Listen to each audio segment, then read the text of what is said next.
Next, Saloni Khan is going to perform. She's a senior, and this is her first year doing speech. She found out about speech team by looking through the yearbook and finding the class yearbook picture.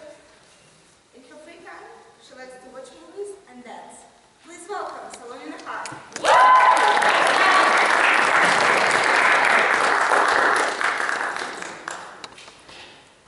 The other day, I was talking to my friend, and she said, "My mom and I never get along.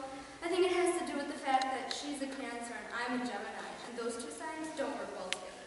But then again, my boyfriend is also a Cancer, so yeah, I'm not really sure how it works." And that made me think, how do our zodiac signs work? Ever since I was young, I've always been curious about astrology.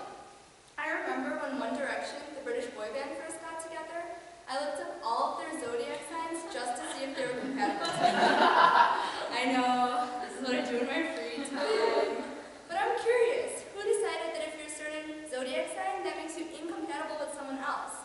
And who decided that Cancer-born people are hypersensitive and Gemini-born people have a double personality? By the way, I am a Cancer, so please no criticism. I'm fragile. I know if someone wanted to make a connection with something and the way someone acted today would be conducted in an experiment form with thousands of test subjects and realization for error, as people might act differently in certain situations just depending on how they feel that day. But that's not how it was decided thousands of years ago when it was decided that certain star signs held certain traits. So how was it decided? And how does being a specific zodiac sign enable horoscopes to be written? Have you ever read your horoscope in the paper? My horoscope today said, "A clash between work and travel require your attention. Work out the kinks before proceeding. Relax and lounge at home." What? Where is this coming from? I mean, these horoscopes are basically claiming to predict my future, right? But how?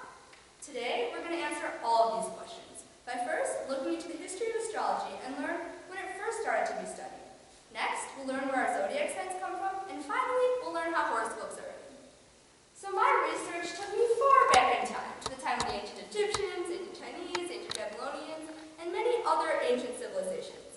It's fascinating that they all look to the sky to answer questions about upcoming weather events and social events. But astrology was taken much more seriously then than it is now. As back then, only the rich and famous could have their horoscopes told to them, and astrologers were famous. Nowadays, we can just pull out our phones, open up a horoscope app, and read something really vague that says there will be ups and downs with nothing going quite to plan. This is because over time, astrology has become more and more for the pleasure of the reader and less about the study of the stars. One famous astrologer I stumbled upon during my studies was Ptolemy, who lived during the 2nd century. He questioned, why? If a man can reliably predict the weather patterns using the celestial cycles, can he not, too, with respect to individual man, perceive the general quality of his temperament at the time of his birth? To summarize, Ptolemy's main defense of astrology is, if we can use the stars to predict the weather, can't we use the stars to predict things regarding our own lives? When he asks this question, he does take into account the chance of flaws, due to a person's ethnicity, nationality, and parental influences, but he says all of these can be taken into account when making these predictions as well. So now that we know a little bit more about the history, let's get into where our zodiac signs come from. The zodiacal constellations are marked by the ecliptic, which is the path that the sun takes across the sky, and the path that the moon and other planets take along this ecliptic. Marked from 0 degrees to 30 degrees, 360 degrees, every 30 degrees is another zodiac sign. So when you're born, your zodiac sign is determined by where the sun is in the sky at that given point in time. Picture a circle with 12 slices of pie. Each slice is another zodiac sign. We start at 0 degrees east and call this point Aries. 30 degrees later we have Taurus, 30 degrees later we have Gemini, and so on. There are several things that come with assigning personality traits to zodiac signs, one of which is the stage in the cycle the zodiac comes. For example, Aries is the first stage in the zodiac cycle, and people born under Aries are known to have traits similar to that of a newborn baby. People born under Aries are known for being selfish and forthright with having little regard for how their actions might affect others. However, they are also seen as people who can see the potential in a situation or idea, as if seeing something from the eyes of a newborn baby.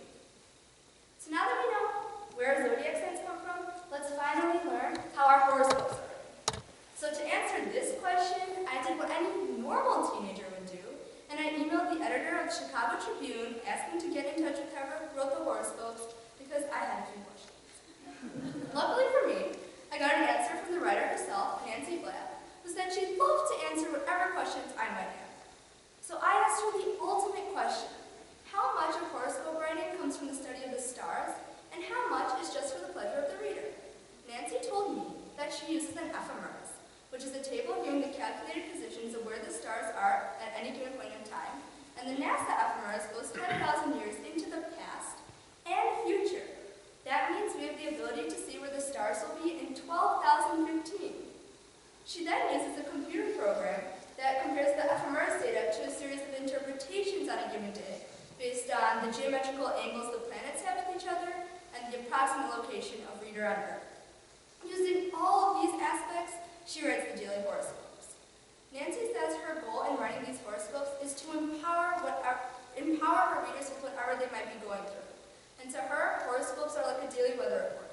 And if you know it's going to rain, you'll bring an umbrella. Today, we learned a lot by first looking into the history of astrology. Next, we learned where zodiac signs come from, and finally, we learned how horoscopes